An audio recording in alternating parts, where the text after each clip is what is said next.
എൻ്റെ Angel baby ഇന്ന് സർജറിക്ക് പോവുകയാണ്. അവൾക്ക് 6 മാസമായി. അവളെ കൊണ്ട് സർജറിക്ക് പെറ്റ് സിറ്റിയിലാണ് നമ്മൾ വന്നിരിക്കുന്ന നിയമം. ഇനി കുഞ്ഞിനെ കൊണ്ട് ഹോസ്പിറ്റലിലോട്ട് കയറാൻ പോവുകയാണ്. ചക്കരി ഹായ് ഹായ് പറ. അപ്പോൾ ഓക്കെ ഗൈസ്, ഇനി വന്നു കഴിഞ്ഞിട്ട് നമുക്ക് വീഡിയോ ഇടാം. Okay. Angel baby സെഡേഷനിലായതാണ്.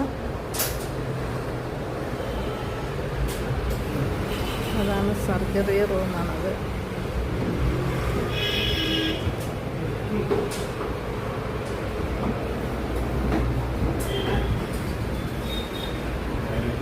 Hello guys, നമ്മുടെ കുഞ്ഞിൻ്റെ സർജറിയൊക്കെ കഴിഞ്ഞ് വന്നതാണ്. അവൾ സെഡേഷനിലാണ്.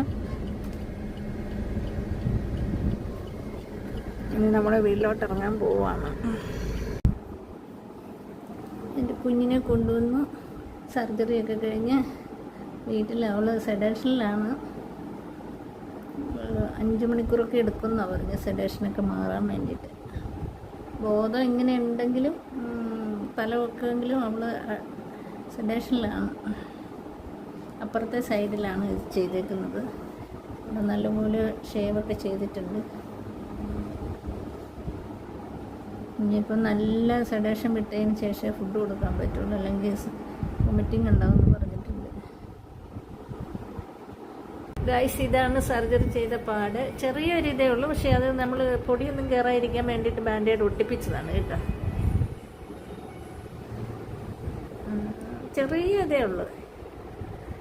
കീ ഹോളല്ലേ, അപ്പം അതിൽ വേറെ വലിയ പ്രശ്നമൊന്നുമില്ല. പിന്നെ ഞാൻ പറഞ്ഞു ഒട്ടിപ്പിച്ചതാണ്, കാരണം ലക്കി ബേബിയൊക്കെ ഉണ്ടല്ലോ, വന്ന് നക്കാതെയൊക്കെ ഇരിക്കാൻ വേണ്ടിയിട്ടേ അങ്ങനെ ചെയ്ത്. എന്താണ് ഗൈസ്, എൻ്റെ കുഞ്ഞ് ഇപ്പം സെഡേഷനിലാണ്. ഇടയ്ക്കിടയ്ക്ക് വോമിറ്റ് ചെയ്യും. ആ മരുന്നിൻ്റെ ഒരു ഇതാണ് കുഴപ്പമില്ല.